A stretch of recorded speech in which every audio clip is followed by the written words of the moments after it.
El siguiente programa puede ser visto por toda la teleaudiencia. No contiene escenas de sexo o violencia. A los menores de edad se les recomienda la compañía de adultos responsables para una mejor comprensión. Canal Universitario presenta.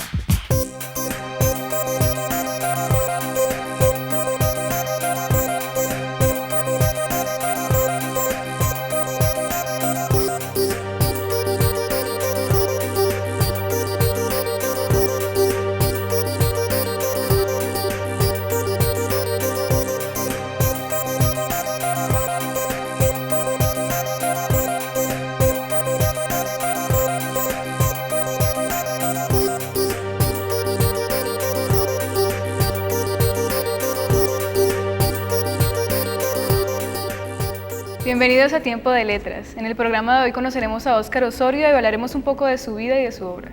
¿De dónde surge Hechicerías, Óscar? Hechicerías surge fundamentalmente de contarles historias a mis hijos en el momento en que iban creciendo. Primero comenzamos con Alejandro, que es mi hijo mayor, contándole historias, leyéndole historias, y en ese ejercicio de contar y de leer historias, pues iban recreando algunas historias y algunas se fueron quedando y decidimos irlas como mejorando, ¿no? Luego fueron surgiendo unos cuentos, luego viene mi segunda hija, que es Juliana María, que es quien hace las ilustraciones para el libro.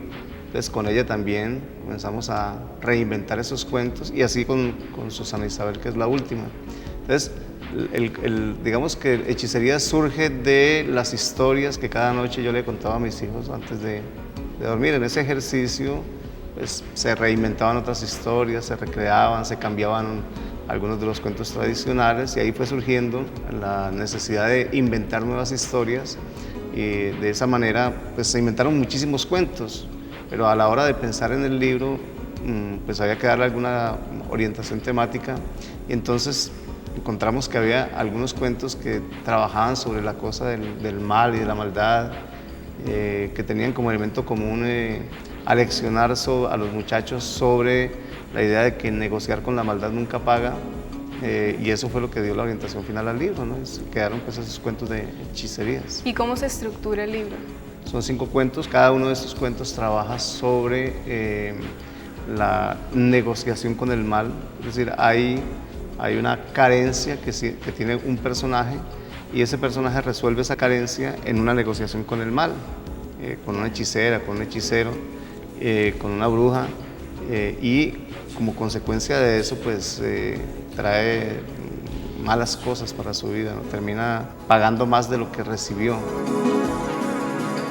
Y eso tiene una razón de ser, por supuesto, en el contexto de nuestra sociedad colombiana. A mí me preocupa muchísimo el tema de la violencia, y me preocupa mucho el tema de la violencia con los muchachos.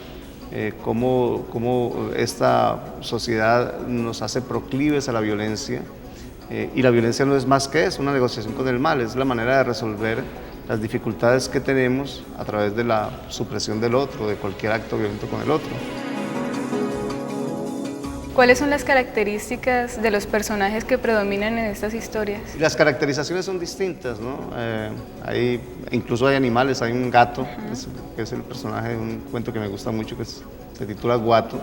El personaje se llama Guato y el texto se titula Historia del Demogato. Y es bueno, un gato que pretende ser lo que no es, que pretende volar sin poderlo hacer, y como en esa búsqueda de una identidad distinta de la que él tiene, siendo además un gato exitoso, porque era un gato muy exitoso, sí, como en esa búsqueda de ser lo que no es, pierde su identidad y se pierde a sí mismo, ¿no? La princesa que perdió una mano, que teniéndolo todo necesita más, es decir, cómo la ambición desmedida pues la lleva por un mal camino, ¿no? Entonces en el momento en que ella, teniéndolo todo, ve que su hermana tiene algo que ella no tiene, que es el amor, pues la envidia la carcome, tranza con la maldad y por supuesto paga las consecuencias, ¿no? Su camino es infortunado. Y así son todos los cuentos, ¿no? ¿Cuáles son los contextos en los que se desarrollan estas historias? Los contextos son variados. Eso es un libro, incluso uno podría pensar que resultaría anacrónico en algunos de los cuentos, porque por ejemplo son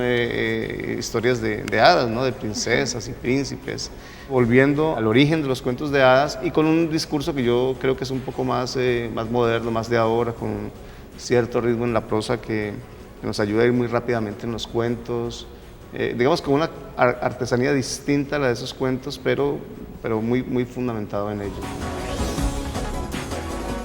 Los finales son fuertes, Sí, sí. Los finales son fuertes, de pronto hay un cuento donde no es tan dramático el final, pero los finales son muy fuertes porque es la intención del texto, ¿no? Si usted tranza con la maldad, usted tiene una consecuencia, porque así es la vida es de ese orden, ¿no?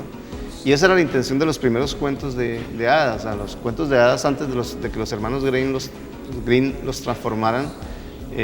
Los cuentos de hadas tenían finales aleccionadores, es decir, usted hace esto y tiene estas consecuencias. Los hermanos Grimm los endulzan y por supuesto Hollywood nos vende una idea mucho más endulzada. Sí. Pero la vieja tradición de los cuentos de hadas es esa, finales que no son tan exitosos. Bien, vamos entonces a leer un fragmento del cuento que le da nombre al libro, que es La espada de caramelo, y que cuenta la historia de un príncipe que busca resolver los problemas de su reino porque está siendo atacado por unos monstruos, pidiéndole a una hechicera que le dé la espada más poderosa de la tierra. Y resulta que esa espada es la espada más poderosa de la tierra porque tiene dos efectos. Uno, porque los enemigos que sean tocados por ella se convierten en amigos. Y dos, porque es la espada más deliciosa de la tierra, es una espada de caramelo. Y en el trato la hechicera le dice: usted se lleva la espada, no me da nada, pero si no me la regresa, usted se tiene que casar conmigo y yo me convierto en la reina y sus súbditos serán mis esclavos. Él no le ve problema a eso. Pues ya yo le devuelvo la espada, pero resulta que es la espada más deliciosa de la tierra y él es un glotón de caramelo compulsivo, cosa que no puede evitar, entonces termina chupándose la espada. Seguro de que con su espada maravillosa ningún enemigo podría vencerlo, se retiró a sus aposentos. Se recostó en la cama, desenvainó la espada brillante y melcochuda. El suave aroma que emanaba de la hoja se le metió por la nariz y le hizo babear como un nené. Recordó las palabras de la hechicera cuando le dijo que no solo era la espada más poderosa, sino la más deliciosa de la tierra. El olor exquisito se impregnó en su cuerpo. Parecía que todos los poros de su piel se hubiesen convertido en millones de boquitas hambrientas, empeñadas en saborear la golosina encantada. Él imaginó el maravilloso sabor mientras sus pupilas gustativas se comprimían, produciéndole un intenso dolor. No pudo contenerse más y le dio una lamidita. El sabor lo paralizó de placer. Primero se le entumeció la boca, luego sintió que su lengua se encabritaba como un caballo brioso y bailaba una melodía mágica. El sabor era penetrante y suave, liviano y pesado, espeso y vagaroso. Mezclaba un adorable amargor con un dulce intenso. Era como un tropel de caballos en una planicie y como una danza de nubes en el cielo. Era como un tsunami y como una suave brisa primaveral. Era intenso como el amor y el odio, liviano como un elefante, pesado como una pluma. Era suma y resta.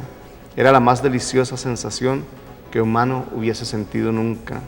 El rey se durmió sumido en el innombrable placer de saborear la espada de caramelo. Al día siguiente se levantó temprano y notó que la espada se había reducido de tamaño. Le acongojó pensar que hubiese perdido su poder, justo cuando tenía que librar el combate contra el poderoso felino de las montañas encantadas, capaz de devorar de una sola mordida a 10 hombres.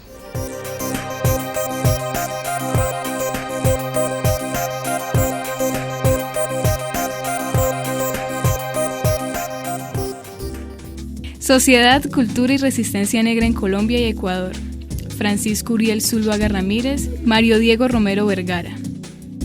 Presentamos a los lectores académicos y público en general este trabajo de investigación con pretensiones de abarcar espacios y sociedades que en la globalidad permitan hablar de una unidad del Pacífico del norte de Sudamérica entre Colombia y Ecuador.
Tiempo de Letras.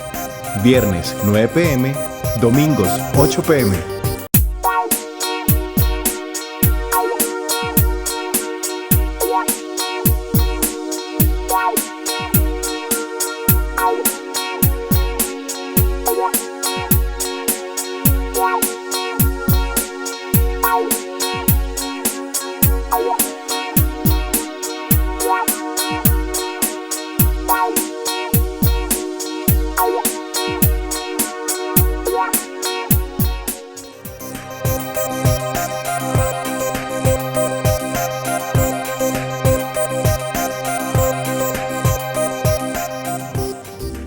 El pensamiento social de Alberto Lleras, antología y prólogo de Otto Morales Benítez. Lo social era material fácil para Alberto Lleras, pues era parte de las guías ideológicas de su pensamiento liberal. Estos documentos tienen gran importancia porque aparecen propuestas de alcance inmediato y otras que se deben aplicar en el futuro. En ellos se hace evidente la multitud de medios sociales que tomó el Frente Nacional.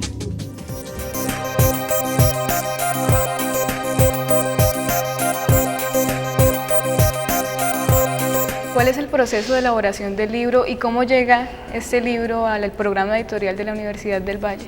Los cuentos, inicialmente las primeras historias que nutren este texto, comienzan por allá en el año 91 más o menos, cuando mi hijo tenía un poco más de un año, que es cuando comenzamos a reinventar las historias. Y su proceso termina 2 meses o 3 meses antes de que se publique el libro, es decir, cuando hago las últimas revisiones del texto. ¿Cómo es el proceso? El proceso es, imagíname con mi hijo mayor, que era un niño, acostado en la cama contándole historias, y en esas historias comienzan a surgir, a inventar cosas.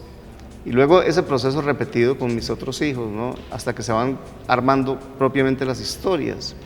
Una vez armadas las historias, entonces viene el proceso de escritura, comenzar a escribir el texto. Y de la oralidad a la escritura hay un camino muy grande. Digamos, la primera versión de estos 5 cuentos que alimentan el libro, escrita, completa, fue por allá por el año 2000, más o menos, que terminó la primera versión. Y luego, después nace mi otra hija y entonces comenzamos a reinventar de nuevo las historias y comienzo ya un proceso de escritura un poco más pensando en la narración, en la textura del texto.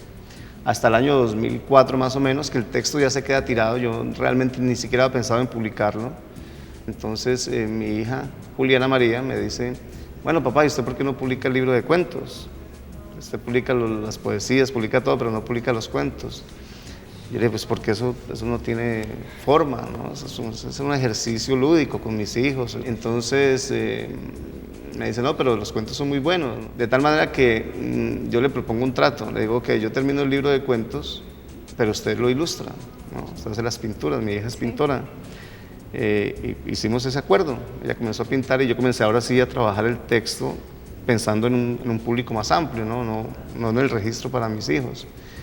Y es un proceso realmente delicioso porque además yo venía muy cansado de la novela con la que me gano el premio en España, que trabaja sobre un tema muy difícil que es el de la violencia, y tenía que arrancar con la segunda novela, que era, pues esta novela es una trilogía, entonces tenía que arrancar con la segunda, pero me sentía un poco cansado y encontré pues en ese acuerdo con mi hija, que no es una transacción con la maldad, sino con la bondad, encontré pues la disculpa para poder descansar un poco de lo que traía y trabajar en algo que fuera más satisfactorio, más lúdico, además por toda la carga de emotividad que traía. Entonces arranco a reescribir el texto. Yo creo que el proceso de reescritura final fue como en unos 6 meses. Yo soy bastante obsesivo en la corrección de los borradores finales, entonces fue leer, corregir, ampliar algunas cosas, corregir. Muchísimas veces yo corrijo 50, 60, 70, 80 veces un texto. Las ilustraciones del libro tienen una parte muy importante. Mi hija es una niña que en este momento tiene 10 años, está pronto a cumplir los 11. Algunas pinturas de estas son, creo que la más antigua es del año 2004. Ella ha estado en clases de pintura con una profesora desde hace 4 años tal vez. Digamos que esa es su pasión. Creemos que es una chica con un extraordinario talento artístico. Entonces, algunas de las pinturas ya estaban. Ella había hecho una exposición y algunas de esas pinturas venían bien para ilustrar los cuentos, ¿no? De hecho, yo algunos cuentos les hice algunas transformaciones para que cupieran esas pinturas que me interesaba mostrar allí. Y otras pinturas ella las creó para el libro, para ilustrar los cuentos, ¿no? Por ejemplo, la pintura que da lugar a la carátula, la espada de caramelo, ella la hace a partir de un cuento que se llama La espada de caramelo, en una interpretación que a mí me pareció absolutamente maravillosa, porque uno ve yo veo la espada y veo el cuento, ¿no? Y por ejemplo, el escudo de las bondades también es una pintura que ella hace a partir de ese cuento. El resultado ha sido extraordinario.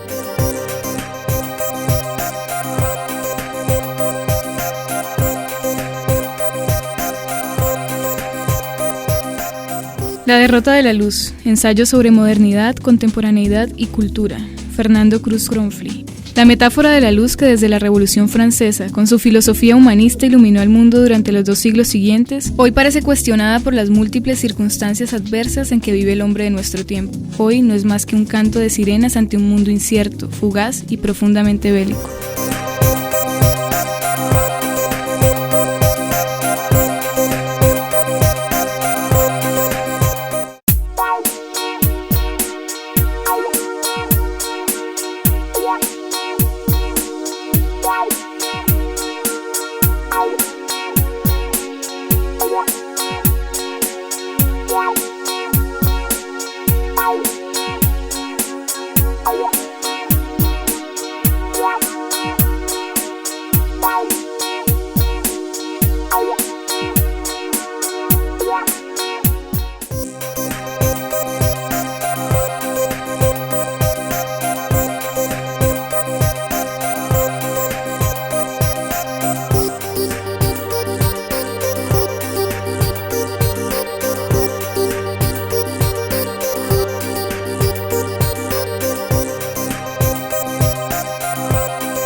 Tiempo de letras.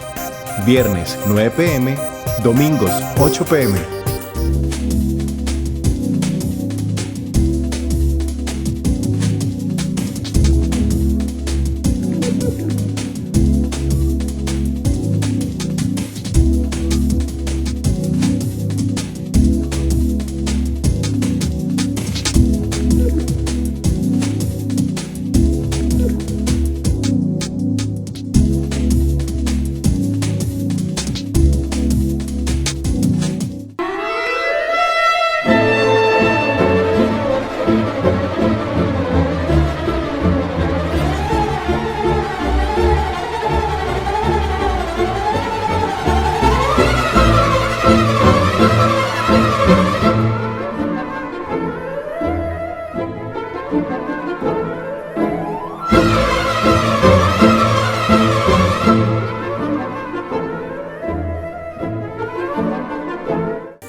Jorge Isaacs, el creador en todas sus facetas. Memorias del primer Simposio Internacional Jorge Isaacs. Autor, Darío Henao.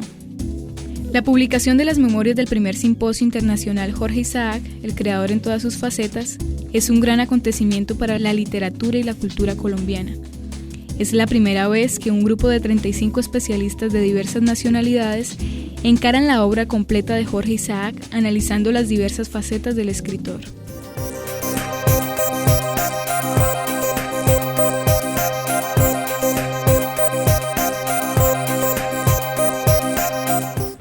Bueno, yo soy Óscar Osorio, profesor de la Universidad del Valle, escritor, he publicado algunos libros.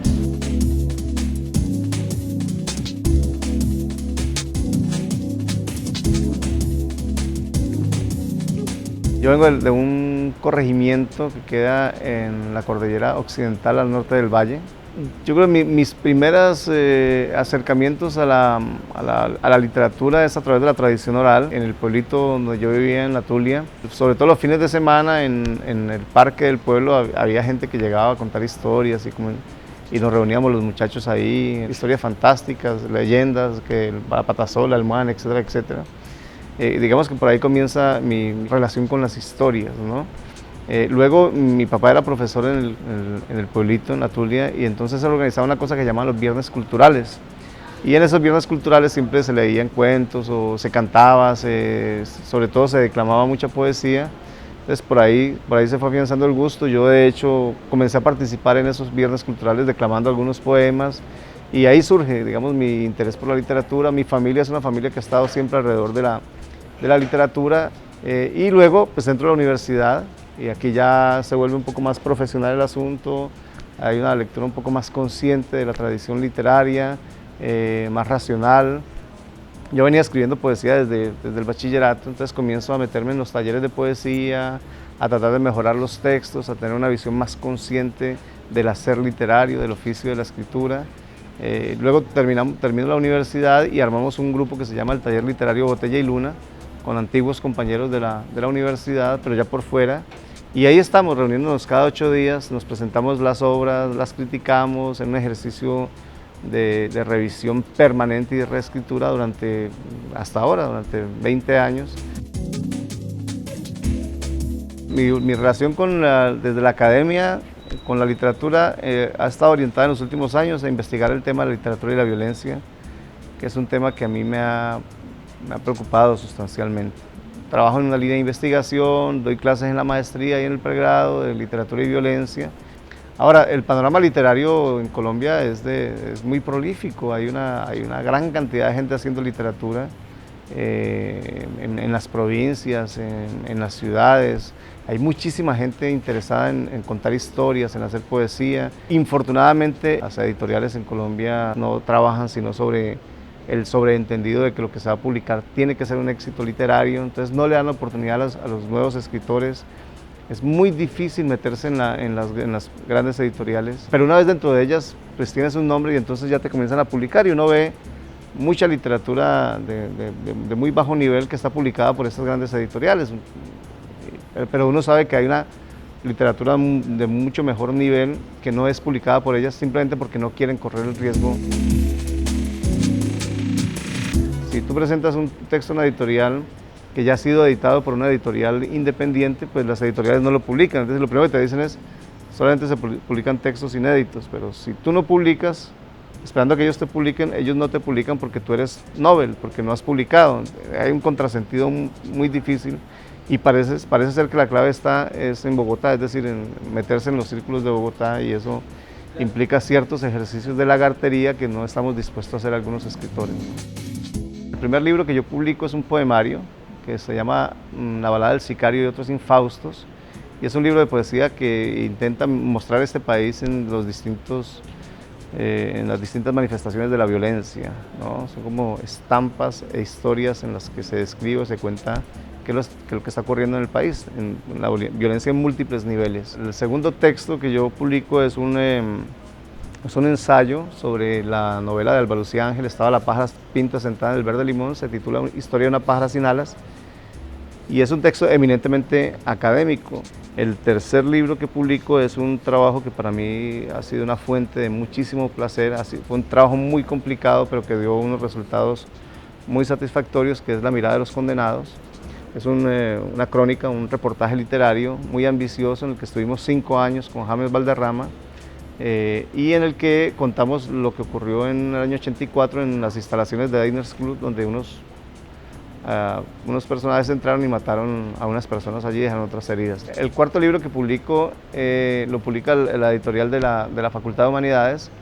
Es un libro de poesía, se llama Polifonía, y es un libro donde básicamente hay una serie de indagaciones de carácter interior, mi relación con la vida, conmigo mismo, ¿no? Hay mucho de la experiencia de mi viaje a Nueva York, y es un libro al que también le tengo mucho cariño, ¿no? Porque es un libro muy íntimo. El quinto libro es una colección de ensayos que publica la editorial de la Universidad del Valle, se llama Violencia y marginalidad en la literatura hispanoamericana, y básicamente lo que hago ahí es un recorrido desde Quevedo hasta la literatura del sicariato en Colombia, ¿no? Es un recorrido en el que yo miro cómo en Hispanoamérica, desde España, pasando por Bolivia, Perú, Colombia, hay distintas manifestaciones literarias que indagan sobre el tema de la violencia, que es el tema que me interesa mucho. El sexto libro que publico pues es el que estamos presentando hoy, Hechicerías, ya de él conté la historia, Y el último es una novela, mi primera novela, que es El cronista y el espejo, que es una indagación también sobre la violencia en Colombia, sobre todo a partir del norte del Valle. Entonces la historia de un profesor universitario que, buscando prestigio en las letras nacionales, investiga a un narcotraficante para hacer una crónica, y en esa investigación conoce a otro personaje que es un ejecutor, y en esa doble investigación pues se va resolviendo la trama de una manera no satisfactoria para el personaje del profesor.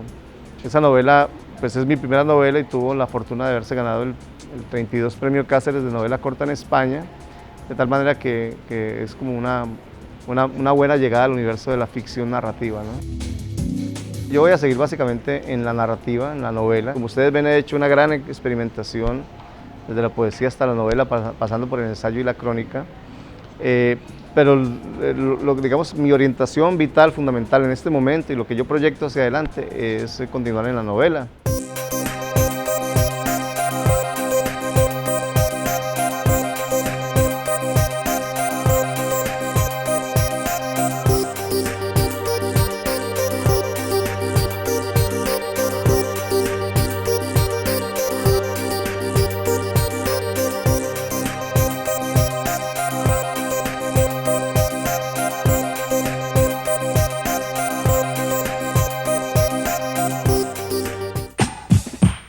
Canal Universitario presentó el anterior programa.